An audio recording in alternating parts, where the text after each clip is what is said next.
Saudara, sebuah surat beredar di media sosial berisi permohonan kepada sejumlah kedutaan besar Indonesia mengawal kunjungan istri Menteri UMKM Maman Abdurrahman ke Eropa. Surat berkop Kementerian UMKM itu beredar luas di media sosial. Isi surat itu menyatakan istri Menteri UMKM Agustina Hastarini akan berkunjung ke sejumlah kota di Eropa pada tanggal 30 Juni hingga 14 Juli.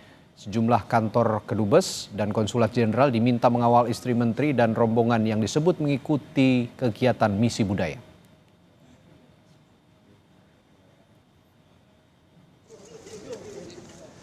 Menanggapi surat yang beredar itu, Menteri UMKM Maman Abdurrahman bilang tidak tahu pihak yang menerbitkan.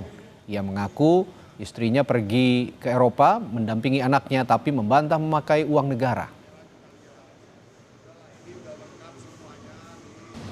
Keberangkatan istri saya ke luar negeri adalah mendampingi anak saya yang masih kelas 1 SMP, mengikuti pertandingan misi budaya, dan saya sampaikan Rp1 pun tidak ada uang dari uang negara, Rp1 pun tidak ada uang dari pihak lainnya. Sementara itu, juru bicara KPK Budi Prasetyo mengingatkan seluruh penyelenggara negara untuk tidak dengan mudah menerima gratifikasi dalam bentuk apapun. Dirinya pun menyebut Menteri UMKM juga telah menyerahkan dokumen terkait dengan polemik kunjungan istrinya ke 6 negara. KPK akan mendalami dokumen dan berkas yang ada yang diberikan Menteri UMKM Maman Abdurrahman. Tadi Pak Menteri juga menyampaikan beberapa dokumen kepada KPK dan tentu dokumen-dokumen itu akan kami pelajari lebih lanjut.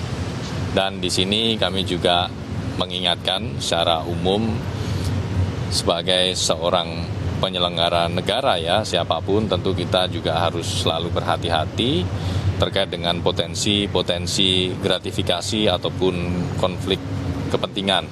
Ya. Karena gratifikasi ataupun konflik kepentingan itu tidak hanya dalam bentuk barang dan jasa, tapi juga bisa dalam bentuk fasilitas, perlakuan, dan sebagainya. Dan modusnya juga bisa juga tidak langsung kepada penyelenggara yang bersangkutan, tapi bisa juga melalui keluarga.